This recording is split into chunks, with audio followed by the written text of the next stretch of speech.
warahmatullahi wabarakatuh. Innal hamdalillah nahmaduhu wa nasta'inuhu wa nastaghfiruh wa na'udzu billahi min shururi anfusina wa sayyiati a'malina. Man yahdihillahu fala mudilla lahu wa man yudlil fala hadiya lahu. Wa asyhadu an la ilaha illallah wahdahu la syarika lahu wa asyhadu anna Muhammadan 'abduhu wa rasuluh. Ya ayyuhalladzina amanu taqullaha haqqa tuqatih wa la tamutunna illa wa antum muslimun.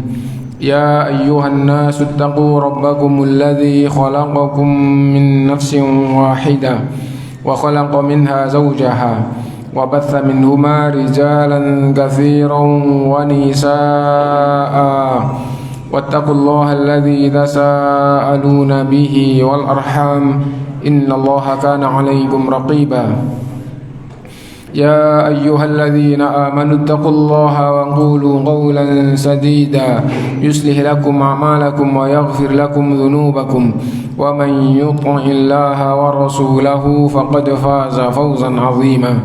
Amma ba'du fa inna asdaqal hadithi kitabullah wa khairal hadyi hadyu Muhammadin sallallahu alaihi wasallam wa syarrul umuri muhdatsatuha wa kullu muhdatsatin bid'ah wa kullu bid'atin dhalalah wa kullu dhalalatin finnar.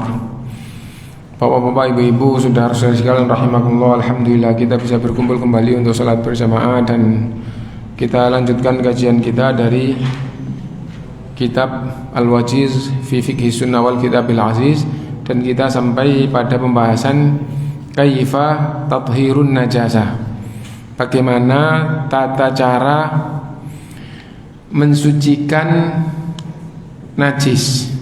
Maksudnya mensucikan najis ya, mensucikan benda suci yang kena najis. Itu hukum asal yang dimaksud dengan mensucikan najis, mensucikan benda suci yang kena najis supaya jadi suci kembali. Dan ada gitu, apabila ada dalil benda suci gitu, benda najis gitu, dengan diproses menjadi suci, jadi suci, ya kalau gitu kita ikuti gitu. Kenapa? Karena beragama itu adalah kembali kepada ayat dan kembali kepada ajaran Rasulullah sallallahu alaihi wasallam. Nah, intinya bahwa pembahasan di sini tuh tata cara mensucikan najis.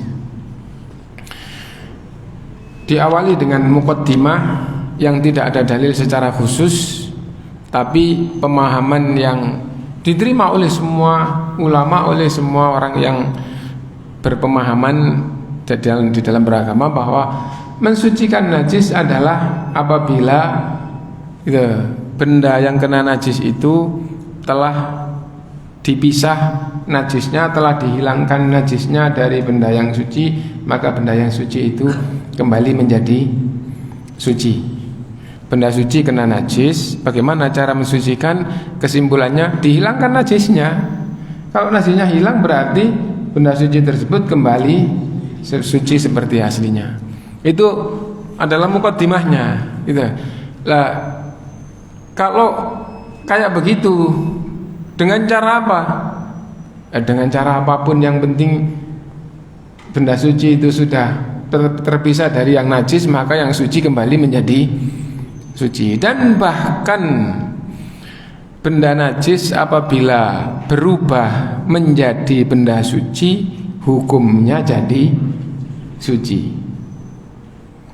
Benda najis berubah jadi suci, baik gitu, karena berubah zatnya maupun dengan petunjuk Rasulullah SAW, maka berubah jadi suci. Bagaimana itu? Yaitu misal air yang najis setelah diproses menjadi air bersih atau air mutlak atau air jernih, sifat najisnya tidak ada, maka air itu jadi suci, baik berubah alami maupun dengan rekayasa manusia. Nah, sekarang Contoh ya, beberapa tahun yang lalu sungai di Surabaya itu secara umum dialiri kotoran yang najis gitu ya. PDAM banyak yang nyedot dari sungai ya. Nah, tapi setelah keluar dari proses yang dilakukan oleh perusahaan ini, kan ke rumah-rumah jadi air jernih ya. Air itu jernih, tidak ada sifat najisnya, maka itu adalah air suci. Nah, itu dengan rekayasa. Seandainya tanpa rekayasa, asalnya di sungai sini itu dialiri benda najis terus ngalir sampai misalnya 100 km di sana jadi air jernih atau air yang tidak ada lagi sifat najisnya, maka itu juga jadi suci. Lagi yang nyata-nyata drastis ya. Tempat pembuangan sampah dan benda najis setelah numpuk, setelah itu ditinggal berubah jadi tanah.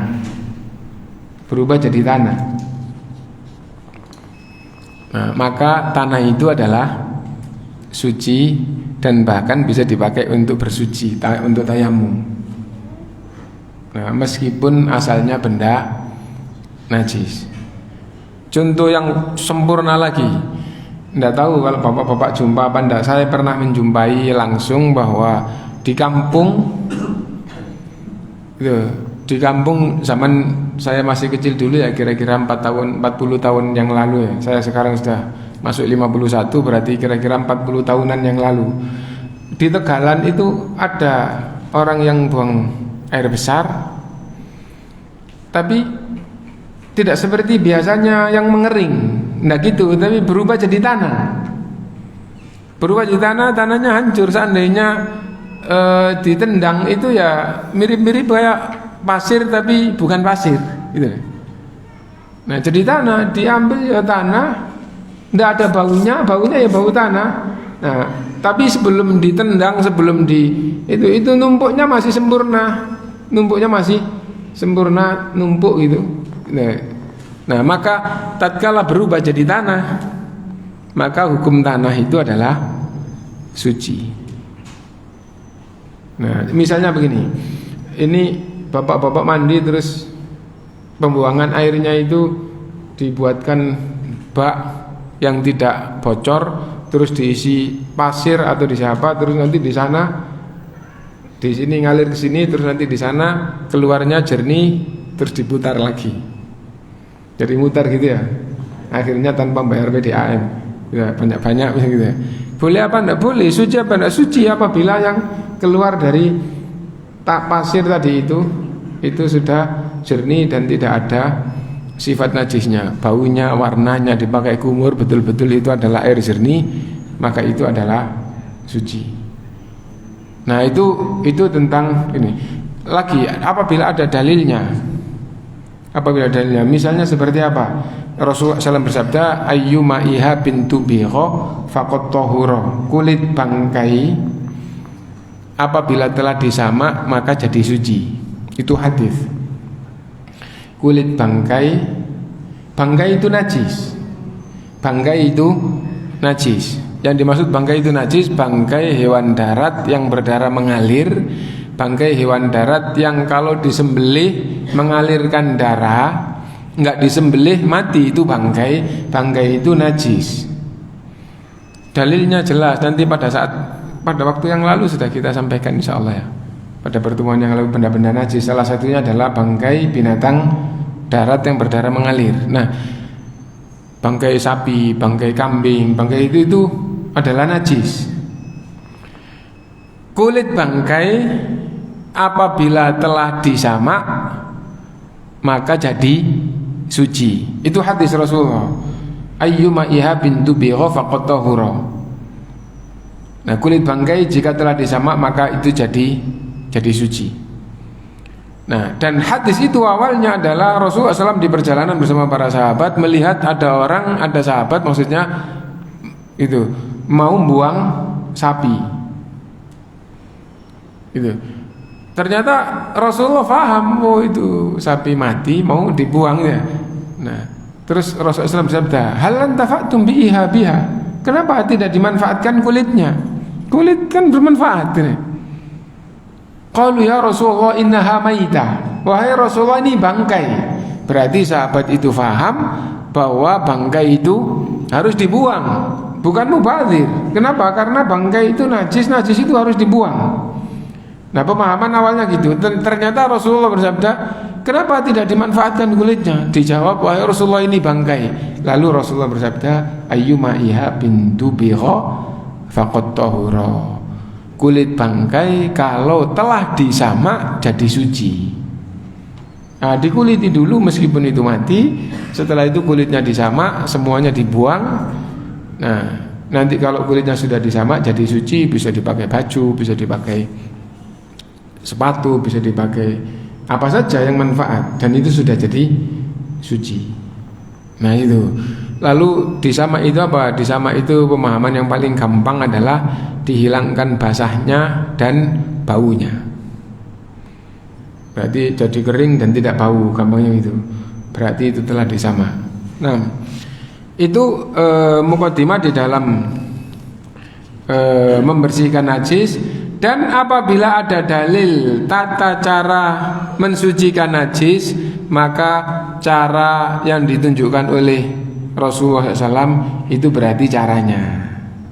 Nah, sekarang apa saja yang ada petunjuknya? Yang pertama, mensucikan kulit bangkai dengan cara disama, ada dalilnya secara khusus dan tadi sudah kita baca. Ayyuma iha bintu bigha faqad tahura, kulit bangkai jika telah disama jadi suci. Yang kedua, tathhirul ina idza walagha fihil kalb. Bejana jika kena jilatan anjing. Bejana jika kena jilatan anjing. Bagaimana cara mensucikannya? Karena ada hadis Rasulullah SAW, idza walagal kalbu fi ina'i ahadikum. Bukan itu yang diangkat di sini hadisnya. Ya, ada beberapa hadis tapi yang diangkat di sini kita ikut ya.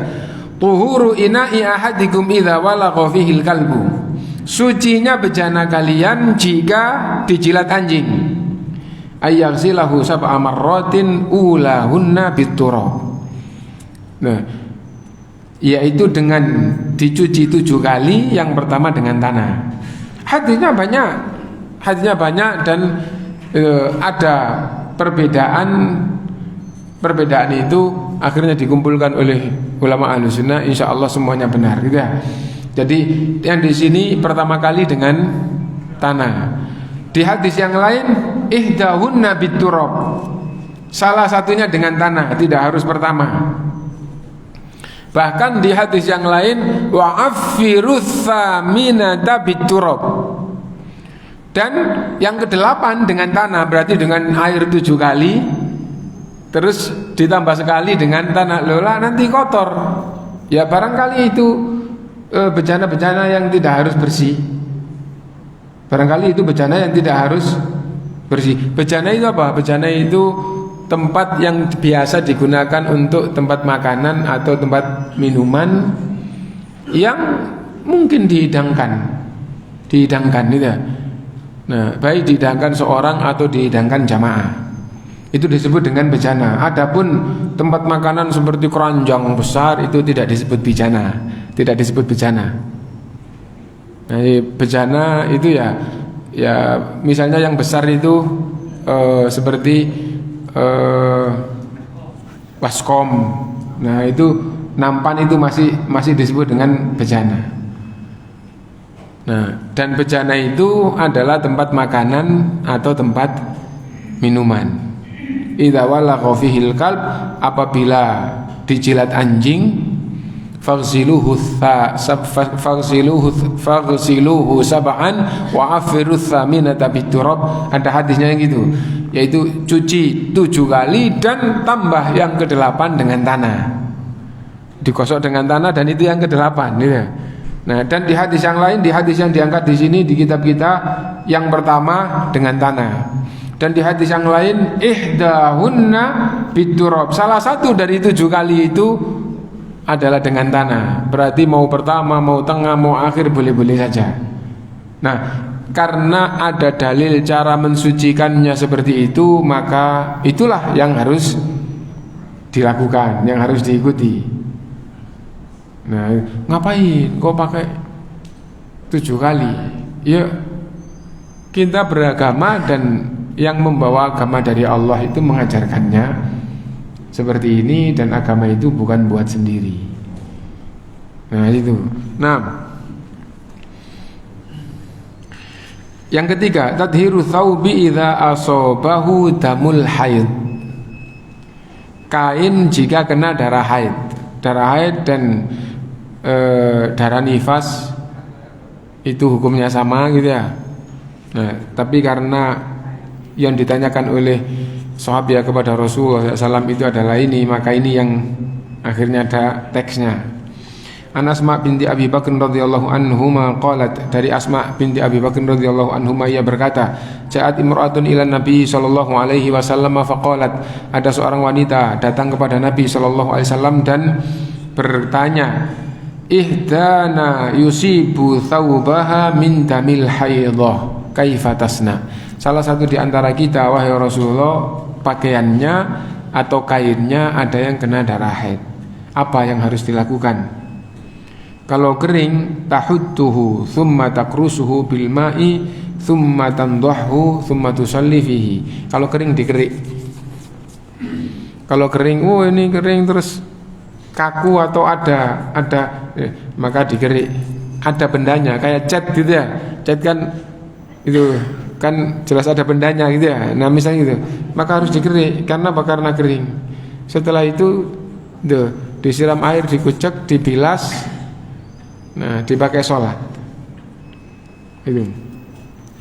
Wa idza baqiya ba'da dzalika atharuhu fala bas. Apabila sudah dikerik sehingga nanti sudah tidak kelihatan ada bendanya, terus sudah disiram air, dikucek, diperes, dibilas, diperes ya. Nah, bekasnya masih ada. Bekas secara umum adalah warnanya. Bekasnya masih ada, maka tidak apa-apa.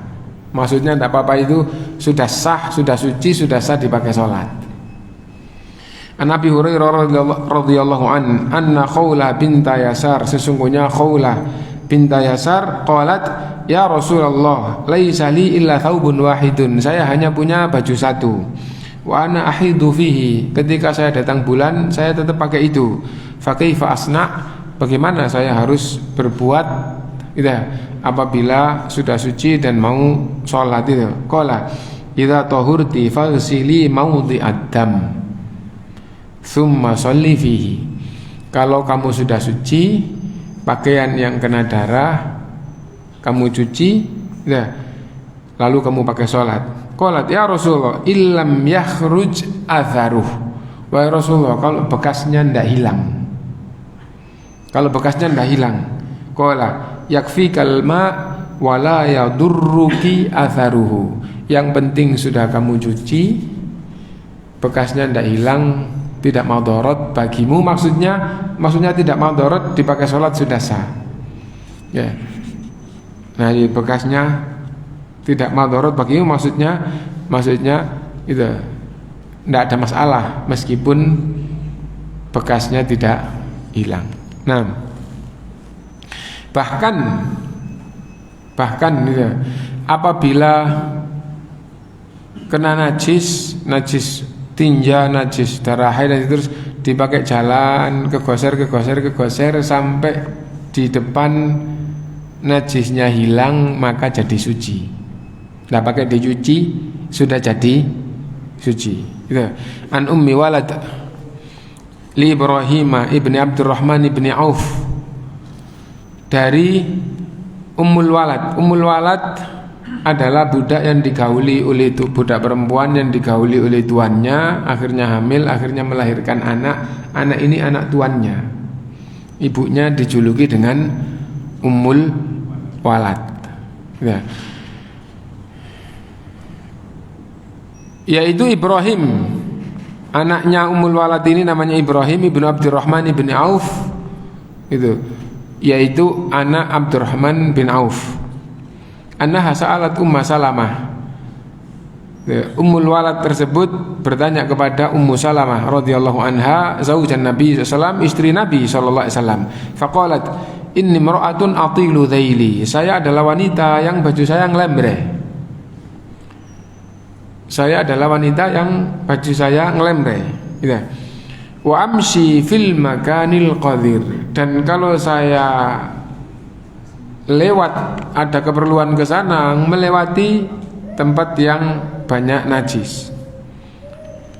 Faqalat Ummu Salamah, maka Ummu Salamah radhiyallahu anha istri Rasulullah SAW berkata, qala Nabi sallallahu alaihi wasallam, Nabi sallallahu alaihi wasallam menjelaskan, yutahhiruhu ma ba'dahu.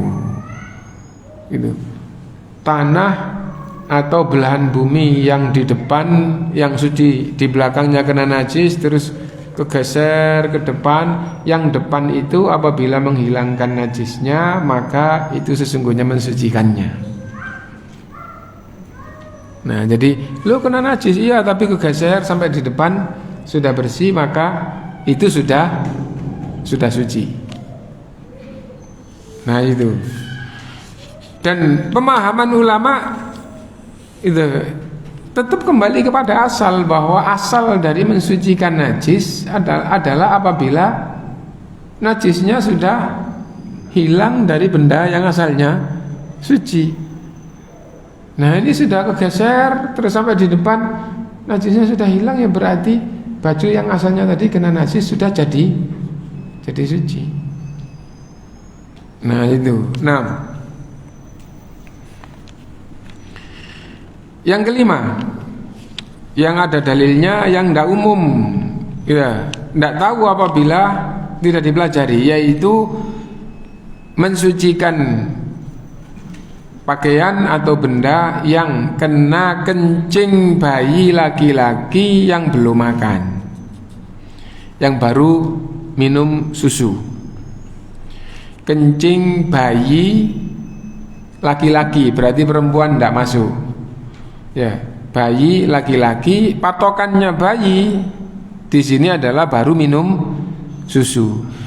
Baru minum susu, meskipun tidak asin tidak apa-apa, susu sapi nggak apa-apa. Gitu ya. Baru minum susu, dan itu bisa jadi sampai umur 2 tahun. Nah ini mulai dari kecil sampai 2 tahun tidak dikasih makan, minum susu saja. Mungkin apa? Tidak mungkin. Nah itu, meskipun kalau di zaman kita sekarang 6 bulan sudah ada bubur gitu ya, untuk bayi ya. Bahkan kadang-kadang belum 6 bulan. Bahkan di zaman saya kecil dulu nggak tahu sudah umur sebulan atau belum sebulan ya, itu sudah di bahasa kampungnya itu dilotek ya. Dipaksa makan oleh orang tuanya. Nah itu oleh dokter atau oleh bidan, setelah bidan masuk desa tidak boleh begitu, cukup bayi itu dengan ASI katanya gitu. Ada yang mau, ada yang tetap nggak mau di zaman saya kecil dulu.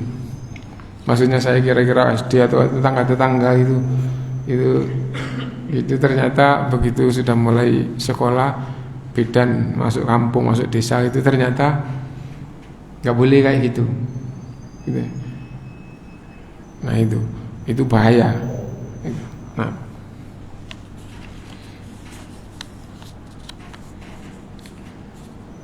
dulu saya dari kampung Pak, jauh, dekat dengan hutan. Jadi desa saya itu desa terakhir sebelum hutan, gitu ya. Jadi di kampung kayak gitu. Di daerah utara, Gresik bagian barat, sebelum masuk wilayah Lamongan tapi pesisir utara. Kembali ya, bagaimana caranya mencuci pakaian yang kena kencing bayi laki-laki belum maka tadi, yughsalu min baulil jariyati wa yurashu min baulil ghulam. Nabi SAW bersabda, kalau kencing bayi perempuan dicuci biasa, kalau kencing bayi laki-laki cukup dipercikin air. Cukup dipercikin air, gitu ya. Dipercikin air, tangannya dimasukkan dalam air terus dikipatkan, atau membawa air dikit-dikit terus dipercikan gitu ya, itu sudah suci. kalau misalnya sekarang kan ada spray gitu ya, terus diisi air terus disemprot kan nyebar gitu ya. Bagaimana? Nggak apa-apa, dan bisa jadi kalau dari sisi semburan airnya itu lebih bagus ya, karena lebih merata gitu ya. Nah, tapi syariatnya bukan kayak gitu, atau tidak harus begitu. Yang penting kamu sudah melakukan, sudah. Bahkan mazhab Maliki mengatakan kencing bayi laki-laki yang belum makan difahami tidak najis. Kenapa? Tidak ada dalil yang menunjukkan najis. Lah itu hadis Rasulullah ya. Itu tidak menunjukkan najis, tapi menunjukkan perintah yang harus dilakukan. Melakukannya adalah ibadah, mendapatkan pahala. Tidak melakukan difahami oleh mazhab Maliki tidak apa-apa, tidak suci. Kenapa? Karena benda najis itu ya, kalau tetap ada di situ tidak ada perubahan, berarti tetap masih ada gitu ya. Sekarang kita gendong bayi laki-laki, basah kena kencingnya, terus mau sholat, terus langsung dibersihkan gitu, atau disemprot pakai spray tadi, apakah kencing bayi yang di baju tadi jadi hilang? Enggak toh ya. Kering kena angin juga enggak ya. Kejemur menguap juga enggak, masih di situ tetap basah. Bahkan bisa jadi basahnya percikan tadi itu lebih sedikit dibandingkan dengan basahnya kencing. Lah kenapa kok dikatakan sudah suci? Nah itu ya. Nah karena itu jumhur mengatakan suci, dan itulah cara. Jumhur mengatakan asalnya najis, tapi cara mensucikannya gitu akhirnya disebut dengan najis mukhaffaf, najis ringan. Tapi di mazhab Maliki tidak mengatakan najis. Itu tidak najis. Adapun perintah itu adalah ta'abbudi. Ta'abbudi itu menjalankannya adalah menjalankan ibadah. Nah itu kenapa? Karena najis itu ada bendanya, beda dengan hadas. Beda dengan hadas. Hadas itu sifat orang yang sedang tidak dalam keadaan suci disebut dengan hadas. Kalau najis itu ini benda najis, ini benda suci. Lah bendanya ada di situ kok dikatakan itu asalnya najis terus tetap di situ, nggak ada perubahan terus dikatakan suci. Nah itu. Nah karena itu akhirnya difahami oleh mazhab Maliki, oleh Imam Malik itu tidak najis. Nah kita lanjut. Tadhirus thawbi minal madhi, kain yang kena madhi. Pada bab yang lalu benda najis yang keluar dari alat kelamin itu ada madhi, ada wadi, ada tinja, ada kotoran seni kencing ya, kencing madhi, wadi itu najis. Adapun sperma atau mani itu suci. Pertemuan yang lalu kan gitu. Nah kencing faham. Sekarang madhi itu keluarnya tatkala badan timbul syahwat, keluarnya air itu tidak terasa, gitu ya. Itu disebut dengan madhi.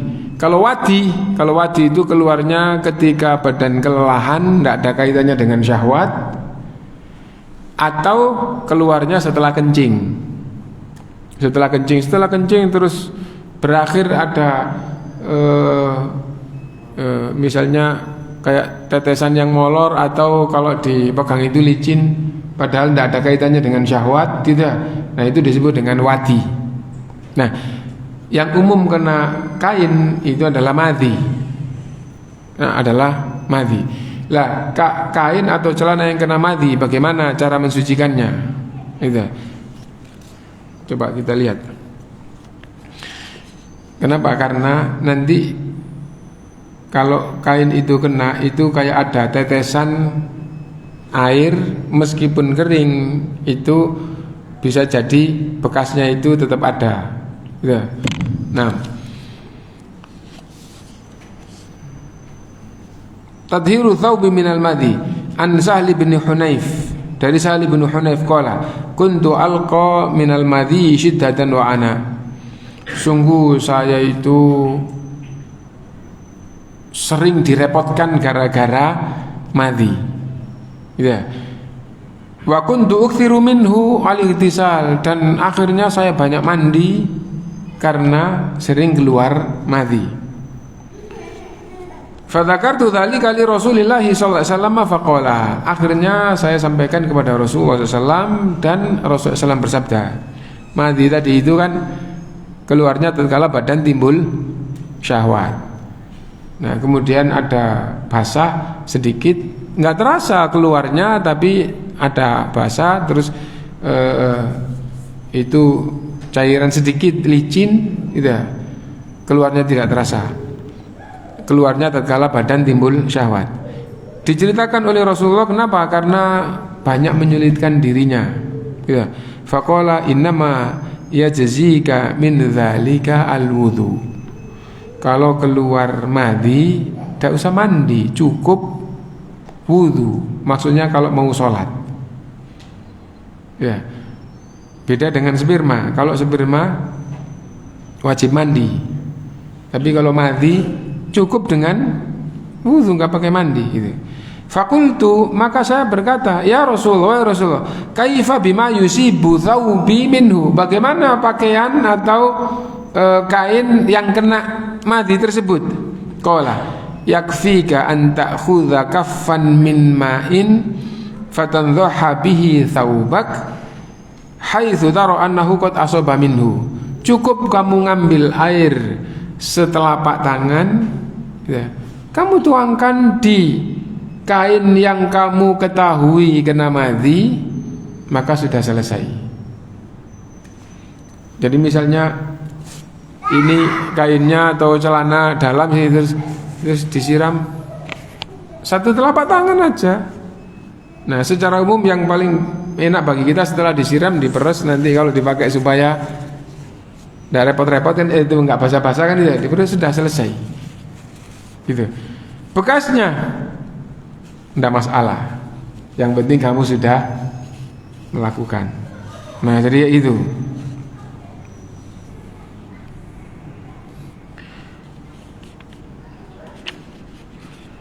Sepatu atau sandal yang kena najis dipakai jalan jadi hilang, maka jadi suci, seperti pakaian tadi itu, ya. Lah kalau dalam keadaan mau dipakai sholat dulu, orang sholat sepatu tetap dipakai apabila, khususnya apabila di jalan, gitu ya. Nah itu. Nah terus Rasulullah memerintahkan kalau mau sholat diperintah untuk melihat sandalnya dan sepatunya dulu, apakah ada benda yang difahami benda najis. Kalau ada cukup dikosok-kosokkan dulu. Setelah itu terus dipakai sholat, tidak pakai dilepas.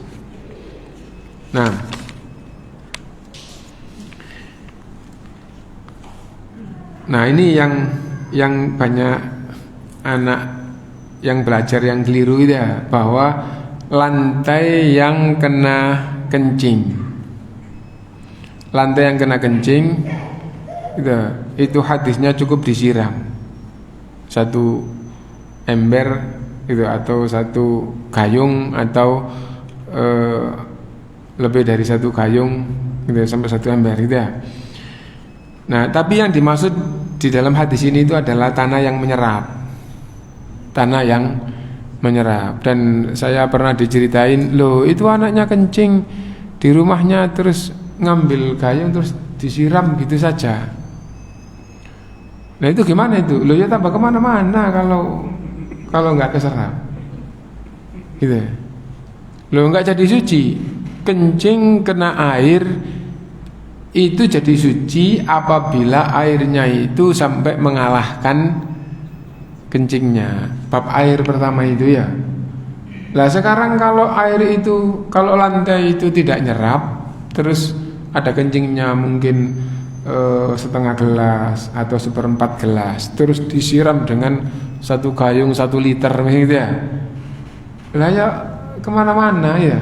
Nah sekarang coba kalau dilap di bau, apa kira-kira nggak ada bau kencingnya? Kalau ada berarti air itu kecampur benda najis terus berubah baunya, kan gitu ya. Dan pada waktu pembahasan air itu kan air jernih apabila campur benda najis, apabila berubah salah satu dari 3 sifatnya, berubah baunya atau berubah warnanya atau berubah rasanya, maka semuanya jadi najis. Tapi kalau saya kalah, kan gitu ya, najis hilang. Lalu kita contohkan air di bak mandi misalnya 1 kubik, terus ada yang kumambang kuning gitu ya. Loh lah ada gitunya. Nah seandainya diciduk pakai gayung dibuang, terus yang 1 kubik kurang 1 liter itu tetap jernih, baunya dan warnanya dan rasanya tidak ada perubahan, maka yang 1 kubik itu tetap suci dan mensucikan. Nah kan itu ya. Nah adapun apabila 1 kubik itu asalnya jernih, sekarang enggak jernih, sekarang agak kabur, berarti kan berubah.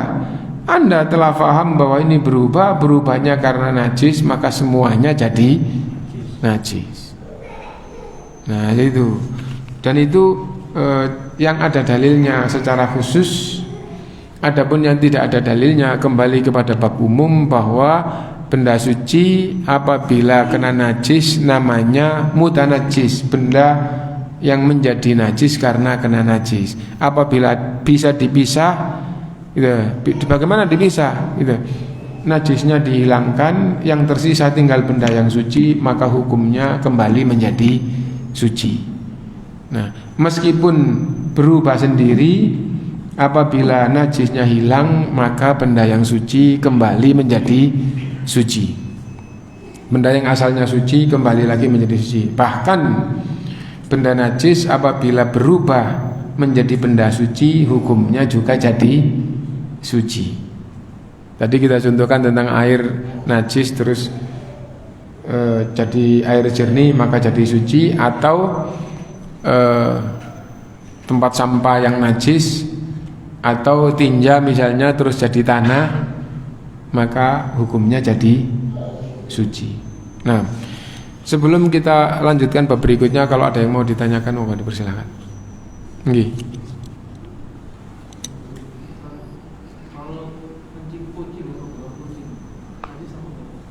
Pada pertemuan yang lalu sudah kita sampaikan bahwa kotoran hewan yang tidak boleh dimakan hukumnya adalah najis. Adapun kotoran hewan yang boleh dimakan, kotorannya tidak najis. Kotoran sapi, kotoran kambing itu tidak najis, gitu ya. Meskipun busuk, contohnya kotoran ayam itu tidak najis. Nah, adapun kotoran hewan yang haram dimakan najis, kan gitu ya. Lah bagaimana dengan kencingnya kucing atau kotoran tinjanya kucing, gitu ya. Ulama berbeda pendapat. Ada yang menguatkan najis, ada yang menguatkan enggak. Nah, jadi kayak gitu. Kenapa begitu? Gitu. Adapun yang mengatakan tidak najis, gitu, mengatakan karena itu hewan yang ngelibet pada orang, dan di zaman Nabi SAW itu biasa, di rumah digendong, itu biasa. Gitu. Orang punya kencing tidur bersama. Abu Hurairah itu sampai dijuluki Abu Hurairah itu kucing kecil, gitu. Nah, kenapa? Karena sampai pada tingkatan kalau misalnya yang dalam satu kisah nggak tahu sahih apa enggak, itu sampai bajunya itu dipotong karena dia merasa ganggu hewan kalau kainnya itu ditarik karena kucingnya sedang tidur di situ. Nah, sampai kayak gitu. Nah, dari situ difahami kucing itu bukan najis, kotorannya tidak najis. Tapi ada yang patokan, enggak, kotoran hewan yang enggak najis itu kotoran yang dagingnya boleh dimakan, dan kucing itu bukan hewan yang dagingnya dimakan. Ada yang mengaitkannya ke situ. Intinya bahwa ada perbedaan pendapat tentang kotorannya kucing. Nah, lah kita bagaimana? Kita setelah belajar kita mantep yang mana? Kenapa? Karena kalau kita mantep suci, kita sholat tidak apa-apa. Kalau kita ini kena kencing bener suci. Kalau gitu ya jangan dipakai sholat. Kenapa? Nanti sholat Anda jadi tidak tenang. Kenapa? Anda sendiri sudah was-was, sudah ragu-ragu kayak gitu. Nah itu ya. Nah, dan tidak usah nyalakan yang lain. Kenapa? Yang penting sama-sama sudah belajar, ada dasarnya. Enggak kok, banyak ulama yang mengatakan bahwa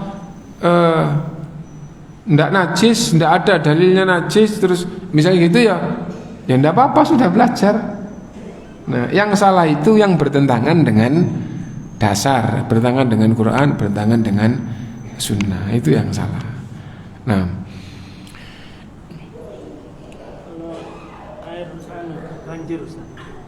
ya, bagaimana kalau banjir?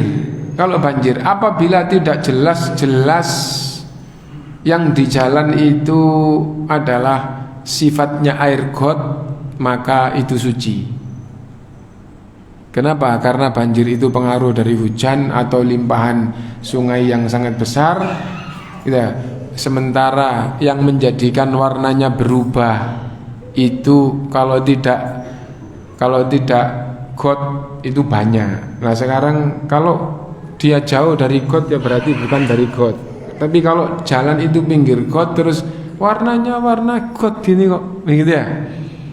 Nah itu berarti difahami bahwa itu najis. Meskipun begitu kalau dia jalan terus sampai jauh di sana, terus sampai di sana naik, enggak ada bau najisnya, kali itu jadi suci kembali.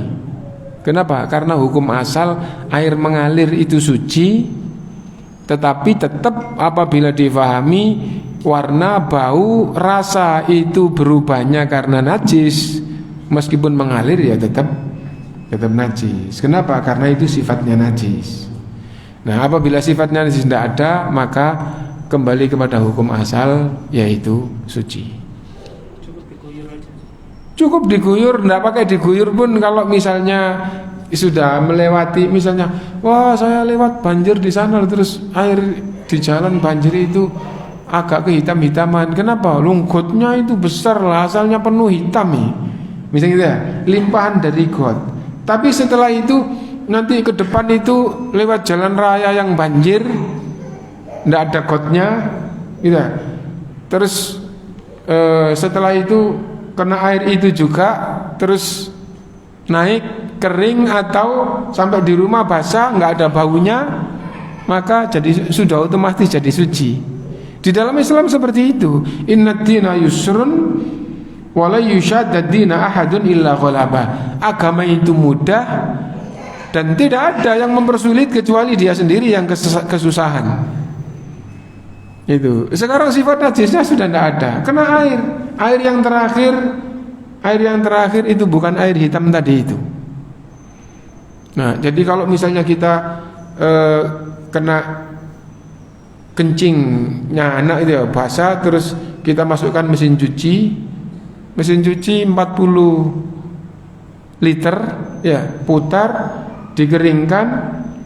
Air yang terakhir itu bukan air kencing, air yang terakhir itu adalah air mesin tadi. Setelah dikeringkan, diangkat, dibau, tidak ada bau kencingnya, berarti sudah suci. Inna dina yusrun wa la yushadda dina ahadun illa ghalaba. Agama itu mudah, tidak ada yang memperberat kecuali dia sendiri yang akan kesulitan. Bahkan pakaian yang kena air kencing langsung dijemur kering, berarti basahnya sudah tidak ada. Baunya,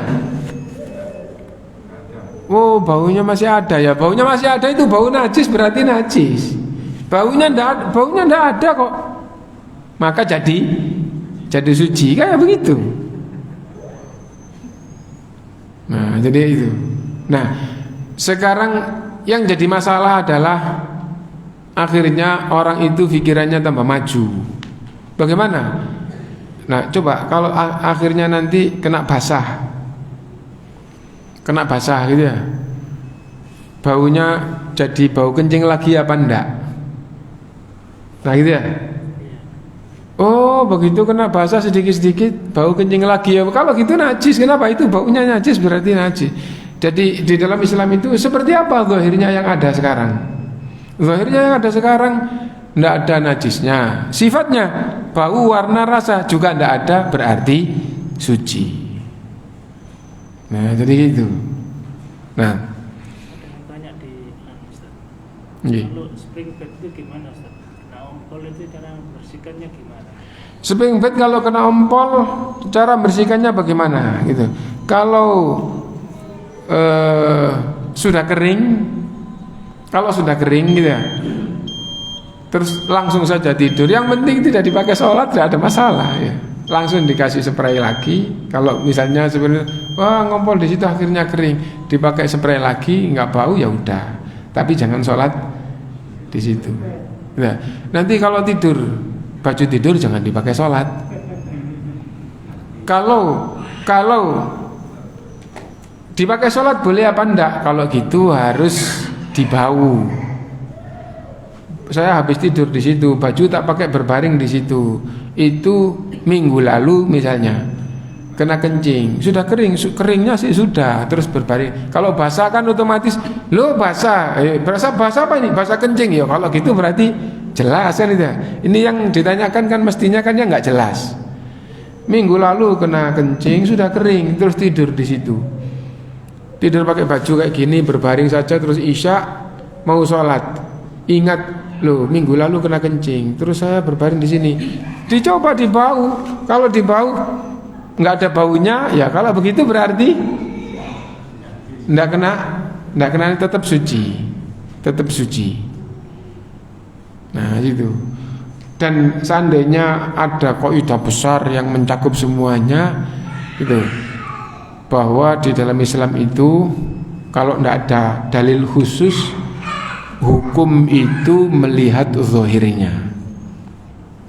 Di dalam masalah akidah, di dalam masalah ibadah, di dalam masalah akhlak, di dalam masalah muamalah, di dalam masalah makanan, minuman, hukum itu kalau tidak ada dalil khusus, hukum itu dilihat zahirnya. Sampai dalam masalah akidah ya. Orang itu ngaku Islam, iya. Enggak ngaku agama lain, enggak. Berarti dia Islam. Kenapa? Ngaku Islam dari enggak dibutuhkan bukti. Kalau dibutuhkan bukti, sholat. Apakah dia sholat? Iya sholat. Ya kalau gitu dia Islam. Terjerumus dalam kesyirikan, dalam kekufuran, enggak boleh dikatakan Islamnya batal karena dia orang Islam. Bisa jadi terjerumus itu tidak sadar. Islam menghukumi zahir. Nah itu. Ibadah juga kayak gitu. Hak sekarang ya, hak orang Yahudi megang baju besi. Ali radhiyallahu an melaporkan itu baju besi saya. Ya. Baju saya itu. Abu Bakar radhiyallahu an jadi khalifah, gitu. Dilaporkan, didatangkan dua-duanya, gitu. Baju ini milik saya bawa, nah itu. Terus Ali itu baju saya. Apa ada syahid, apa ada saksi, apa ada gitu, bukti nyata bahwa itu milikmu? Enggak. Tapi itu milik saya. Enggak bisa ngaku barang dikuasai orang itu dikatakan miliknya kalau tidak ada penguatnya. Penguat itu adalah dalil khusus. Nah itu. Nah, apa yang dia ingin nih, bahwa hukum di dalam Islam itu sesuai dengan zahirnya. Dia punya hutang saya belum bayar. Kata dia, saya betul punya hutang tapi saya sudah bayar. Berarti dari sisi hutang kamu telah mengakui punya hutang, kan itu ya. Dari sisi bayar dia mengatakan belum, kamu mengatakan sudah, ya. Maka harus ada bukti, ada bukti nyata atau ada saksi. Mana saksimu bahwa kamu sudah bayar? Ya. Nggak ada saksi, nggak ada bukti nyata, nggak ada. Berarti kamu punya hutang belum bayar. Nah, tapi kalau kasus satunya Dia punya hutang saya 10 juta. Enggak pernah hutang saya. Gitu. Dilaporkan ya. Maka apa ada bukti kamu menghutangi? Apa ada saksi kamu tanya? Enggak ada. Kalau gitu enggak. Nah itu. Nah jadi dan semua itu adalah bab berpegangan dengan zahir kalau tidak ada bukti khusus. Bukti itu adalah dalil, ya, penguat. Dalil penguat, bukti itu penguat. Kalau tidak ada dalil khusus atau bukti khusus, itu Islam di dalam semua bab itu. Ya, sholat perutnya sakit, perutnya ya. Habis itu kalau setan tahu niup pantatnya. Ya hadis Rasulullah gitu.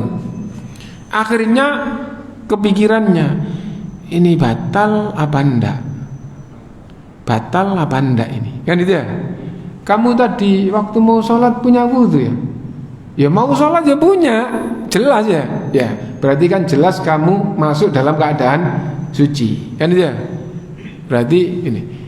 Lah sekarang batal apa tuh belum? Bingung batal atau belum? Berarti apa? Was-was tadi berarti dihukumi apa? Dihukumi batal apa enggak? Enggak. Kamu tadi jelas punya wudu. Batalnya belum jelas. Yang belum jelas tidak boleh dijadikan dalil. Tidak boleh dijadikan pegangan.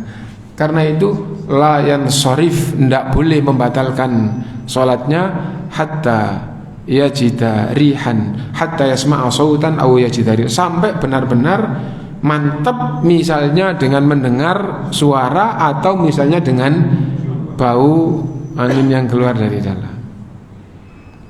Nah jadi itu gampangnya kembali kepada asal itu seperti itu. Nah, oh sudah masuk ya. Kalau gitu terakhir Pak ya, karena nanti habis isya saya tidak bisa lanjut. Kalau Selasa pertama habis salat isya nanti saya pamit. Nggih, terakhir Pak. Nggih. Terus terkait masalah bau Ustaz. Misalnya seperti spring bed dan sebagainya tadi, misalnya disempet sama disemprot sama pakai setrika itu kan akhirnya baunya udah hilang. Dan seperti udah kering terus dipakai tidur dan sebagainya, terus buat sholat kan bau udah hilang. Apakah ini masih tetap najis apa? Jadi apabila benda najisnya hilang, kalau asalnya itu kencing itu kan cairannya hilang, ya, cairannya hilang. Habis itu baunya hilang. Warna, kalau warnanya hanya sekedar jadi kotor, maka itu tidak jadi patokan. Kenapa? Karena pada dasarnya gitu, air itu kalau sudah hilang airnya itu warnanya juga hilang. Aslinya kan gitu ya. Nah, maka kalau baunya sudah hilang, sudah kering, maka sudah kembali menjadi suci. Jadi spring bed, wah ini kena kencing, terus disemprot wangi-wangian, terus dibiarkan kering, insya Allah itu yang lebih tepat itu dihukumi suci kembali. Gitu. Adapun orang yang tahu dan mau sholat di situ tetap kembali kepada hatinya. Kalau kamu was-was, berarti kamu sholat nanti dalam keadaan was-was. Kan itu ya, ya jangan sholat di situ, gitu saja. Nah itu. Nah kalau di kampung ada pemahaman orang tua itu, sampai orang tua meninggal, saya masih betul-betul sering paham gitu, bahwa mereka punya pemahaman kalau benda suci nempel benda najis, setelah itu pisah itu gitu, benda suci kering nempel benda najis kering, kalau pisah itu tidak mungkin nempel dan baunya juga tidak nempel, maka tidak terpengaruh dengan najis. Nah itu. Nah jadi kayak gitu ya. Nah karena itu mereka dalam hal ini tidak apa-apa kan, gampangannya itu kan kering terus gak pindah ke sini, gitu, nggak pindah. Jadi ya itu. Nah karena itu gampangannya ya kayak kasur atau kayak yang lain itu kalau sudah kering ya enggak apa-apa, sih penting nanti ketika berbaring di situ terus enggak basah, enggak keringat.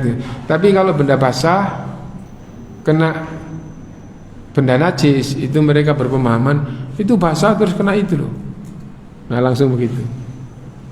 Itu orang kampung yang biasa dengerin pengajian-pengajian itu akhirnya punya pemahaman kayak gitu. Nah, dan itu benar gitu ya. Dan itu benar bahwa secara umum benda kering ketemu benda kering yang difahami tidak akan ketika pisah yang suci, ini benda kering yang satu suci yang satu najis, ketika nempel terus ketika pisah itu difahami secara umum najisnya tidak katut, maka yang suci tidak terpengaruh dengan najisnya. Wallahu alam, mungkin itu dulu kita dan insya Allah yang akan datang itu kaitannya adalah masalah fitrah.